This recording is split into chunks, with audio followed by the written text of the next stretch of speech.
Daily. Taste the Daily. அண்ணன் சீமான் தொடர்ந்து 2009 பல்வேறு வழக்குகளை கண்டவர், பல்வேறு நீதிமன்றங்களை கண்டவர். ஆகவே அவர் அதற்கு எதுக்கும் அஞ்சாதவர். ஆகவே இன்று மாலை 6 மணிக்கு அண்ணன் சீமான் அவர்கள் இன்று விசாரணைக்கு ஆஜராகிறார். அந்த தகவலை தான் தெரிவிக்க வந்திருக்கிறோம். சார், நேத்து நீங்க இங்க ஆஜரானீங்க, நீங்க பேட்டி கொடுத்து முடிக்கிறதுக்குள்ள அங்க போயிட்டாங்க. அவ்வளவு ஃபாஸ்டா போக வேண்டிய அவசியம் என்ன? இது பின்னணியில என்ன இருக்கு? இது பின்னணியில அரசியல் தான். மிக அதாவது இப்ப வேற ஒரு சாதாரண வழக்கா இருந்தா இவங்க அந்த வழக்கில மொத்தமாவே செயல்படுவாங்க. இவ்வளவு அதிவேகத்தை காட்ட வேண்டிய காரணம் இந்த காவல்துறை சுதந்திரமாக செயல்படவில்லை அப்படின்றதான் காட்டுது. ஏனென்றால் இந்த 2வது சம்மனை இவர்கள் ஒரு நாள் கழித்து கொடுத்திருக்கலாம், அல்லது அவர்கள் நேரடியாக கொண்டு போய் வீட்டில் உள்ள நபர்கள், அவருடைய மனைவியா இருக்காங்க, அவங்ககிட்ட கொடுத்திருக்கலாம். ஆனால் அது வேண்டும் என்றே அவரை நாங்கள் வெளி உலகத்துக்கு அவர் ஒத்துழைக்க மறுக்கிறார் என்ற ஒரு தோட்டத்தை ஏற்படுத்தும் நோக்கத்தோடு அவருடைய வீட்டிலே போய் அதை ஒட்டுறாங்க. அவர் காவல்துறைக்கு மிக நன்றாக தெரியும். நேற்றைய தினம் அவர் கிருஷ்ணகிரி மாவட்டத்திலே கட்சியினுடைய நிகழ்ச்சியிலே கலந்து கொண்டிருக்கார் என்பது அவர்களுக்கு தெரியும். ஏனால் அங்க இருக்கிற காவல்துறையும் அங்க இருக்கிற உளவுத்துறையும் ஒவ்வொரு மனுஷனையும் அண்ணனுடைய நடமாட்டத்தை, அவர்களுடைய போக்குவரத்தை தொடர்ந்து இவர்களுக்கு தகவல் சொல்லிட்டே இருக்காங்க. அதனால இவங்களுக்கு நல்லா தெரியும் அங்கதான் இருக்காரு. ஆனாலும் மிக அரசியல் அழுத்தம் காரணமாக இவர்கள் தன்னிச்சையாக இந்த விசாரணை நடைபெறவில்லை. மேலிட அதிகாரிகள் அவர்களுக்கு கொடுக்கப்படும் அரசியல் அழுத்தத்தின் காரணமாக தொடர்ச்சியாக நேற்று கூட நடந்த அந்த சம்பவம், நீங்க எல்லாமே இண்டிபெண்டன்ட் மீடியா, உங்களுடைய வீடியோ ரெக்கார்டிங் பார்த்தா பொதுமக்களுக்கு எல்லாருக்குமே தெரியும். நேற்று நடந்த சம்பவம் எவ்வளவு அட்டூழியமான அநியாயமான சம்பவம். வீட்டுக்குள்ள நுழைந்து அவருடைய பாதுகாப்பு அடித்து சட்டை இழுத்து துப்பாக்கி வச்சிருந்தாரு. அவருக்கு துப்பாக்கி வைத்திருப்பதற்கு அவருக்கு உரிய உரிமை உள்ளது. அவர் முன்னாள் ராணுவ வீரர். அதன் அடிப்படையில் அவருக்கு துப்பாக்கி வைத்திருப்பதற்கு உரிமை உள்ளது. அந்த துப்பாக்கியை தான் அவர் வைத்திருந்தார். ஏனென்றால் கடந்த நேற்று நடந்த இந்த சம்பவத்துக்கு 2 நாட்களுக்கு முன்பாக அண்ணனுடைய வீட்டில் பெட்ரோல் குண்டு வீச முயற்சி என்று 10 நபர்கள் ஒரு இயக்கத்தை சேர்ந்த, பெரியார் இயக்கத்தை சேர்ந்த 10 நபர்கள் கைது செய்யப்பட்டு அது செய்தியாக வந்திருப்பது எல்லாருக்குமே தெரியும்.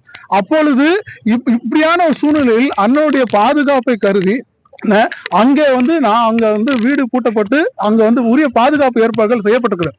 இவர் கதவை திறந்தவர் ஒரு வார்த்தை கூட கேட்கும். அந்த வீடியோ இப்போ நான் இதை சொல்லணும்ன்ற அவசியம் இல்லை. அந்த வீடியோ நேற்று பார்த்த எல்லாருக்குமே தெரியும். காவல்துறை தான் அத்துமீறி, அந்த ஆய்வாளர் அத்துமீறி உள்ளே நுழைந்து ஆபாசமாக திட்டி அவரை அடித்து இழுத்து கொண்டு போய் ஜீப்ல ஏத்துறாங்க.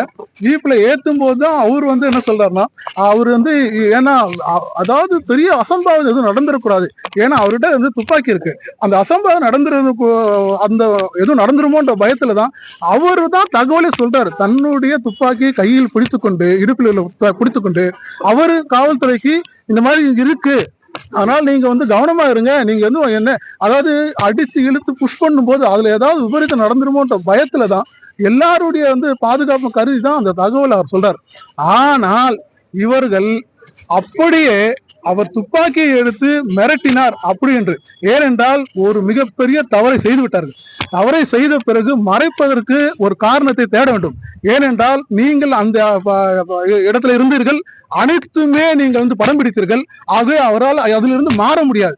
ஆகவே என்ன திரிக்கிறாங்கன்னா, அவர் உடனே துப்பாக்கி தன்னுடைய அதாவது வெறும் அசம்பாவிதம், ஏதாவது இவங்களுக்கு விவரம் தெரியாம ஏதாவது நடந்துடக்கூடாதுன்னு சொல்லி பாதுகாப்பு கருதி அவர் தான் இவங்களை தகவலே சொல்றாரு.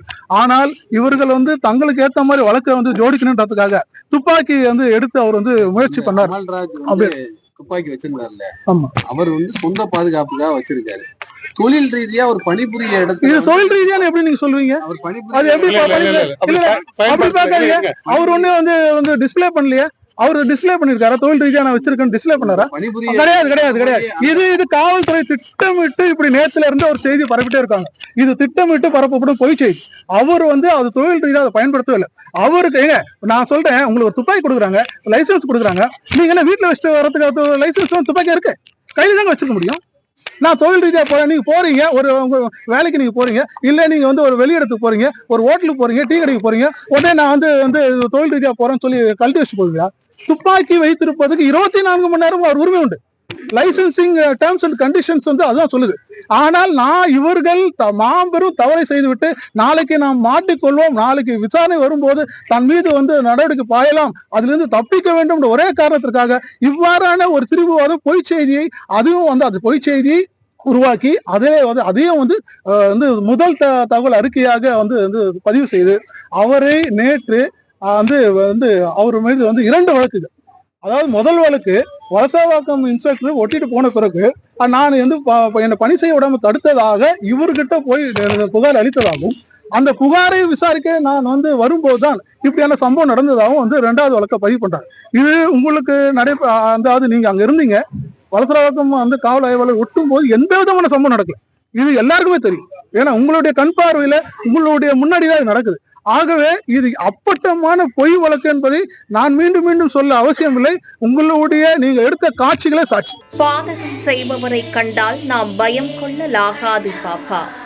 மோதி மிதித்து விடு பாப்பா, அவர் முகத்தில் உமிழ்ந்து விடு பாப்பா. அண்மை செய்திகளை உடனுக்குடன் தெரிந்து கொள்ள இணைந்திருங்கள் எம் நாடு தொலைக்காட்சியுடன்.